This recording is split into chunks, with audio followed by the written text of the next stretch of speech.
Hello বন্ধুরা, আমি আবারও চলে এসেছি আমার বার্থডে স্পেশাল পার্ট 4 ব্লগ নিয়ে। এখন কেক কাটা হবে, তো তার জন্যই খুব সুন্দর করে সাজানো হয়েছে। হ্যাপি বার্থডে লেখাটা টাঙিয়ে চারিদিকে ছোট ছোট লাইটগুলো দিয়ে সুন্দর করে সাজিয়েছে ওরা সবাই মিলে। আমার জন্মদিন বলে কথা, আর মা বাবা আসবে না, তাই মা বাবাও চলে এসেছে আর আমরা সকলে মিলে খুব মজা করছিলাম, গল্প করছিলাম। আর এখন কেক কাটা হচ্ছে, সবাই মিলে হ্যাপি বার্থডে উইশ করছে আমাকে। আর সবার কাছ থেকে উইশ পেয়ে আমিও ভীষণ খুশি। আজকের দিনটা আমার কাছে সারা জীবন মেমোরেবল হয়ে থাকবে। কেক কাটা হয়ে যাওয়ার পর আমি এক এক করে সবাইকে কেক খাইয়ে দিচ্ছিলাম। মা, মাম্মাম, বাবাই, বাবা, বনু, তাতাই প্রত্যেককে কেক খাইয়ে দিচ্ছিলাম।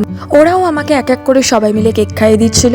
কেক খাওয়ানোর পর্ব মিটে যাওয়ার পর মা বাবা কিছুক্ষণ পর বেরিয়ে গেছিল, আর পাশের বাড়ি থেকে একটা খুব মিষ্টি ছোট্ট বেবি এসেছিল, ওকে নিয়ে আমরা খেলা করছিলাম।